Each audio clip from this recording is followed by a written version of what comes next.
What do you think is the most effective way to support a friend Mm. or somebody that is so painful to see them Mhm. continually feed into this pattern? Um, how do you actually support them? And what have you seen the most effective way to actually support somebody Mhm. in this Mhm. dynamic?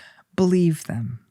So when they say what's something that many survivors go through when they, let's say they think, "Oh, I think my partner might be narcissistic," they'll often be shamed, like, "How do you know that?" Or "Everyone's talking about that on TikTok, and that's why you're saying that." The better answer would be, "What's going on? That sounds hard. Like, what's making you think that?" Most people are not going to say that. For some people on TikTok, "Oh, my boyfriend cheated on me. He's narcissistic." I don't know if he's narcissistic. He cheated on you. We know that, but I don't know the rest of it. So don't doubt them. Like, be present with them.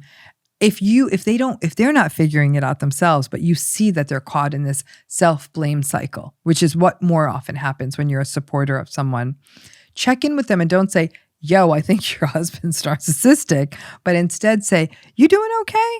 And the person will say, of course, because they're in so much dissociated denial, say, "I'm fine. I'm totally fine. Everything's fine." And say, "Okay, I just wanted to check in. Like, I noticed the interaction the two of you had, and the way he talked to you didn't feel okay. I just wanted to make sure you're okay." So you are making a comment on that behavior. You are checking in with your friend. Odds are 9 out of 10, your friend's going to defend it. "Oh no, it wasn't that big a deal." But you saying, like, "I saw that and that didn't feel okay," you've planted a tiny seed. Mhm. Someone saw this.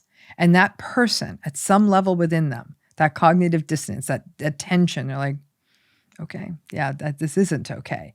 And that happens a few more times because what a lot of people never hear is that what's happening in that relationship is not okay. More often than not, we hear relationships are hard. And so when sometimes people simply get that, "Are you okay? I'm checking in. I saw that. I've noticed that you haven't been coming around as much. What's going on?" "Well, he doesn't want to come." I'm like, and then instead of saying, "Well, come without him," that person may not be able to do it, and say, "Well, let's figure out a time you and I could do something together." Find the way, because they're trying to tell you in a million small ways. But if a person tells you, like, "This is what's happening," be that listening ear. One thing that can be hard when you're supporting someone going through this, there's a lot of rumination. So the person wants to talk about it again and again and again and again, and that can burn a friend out. It helps when you can do it, but there might be the point where maybe you help them find someone a therapist who's trained to listen to this again and again. But sometimes they just need to keep saying it again and again. And as a friend, it's not your job to fix it. I think we often want to solve problems Yeah. for people.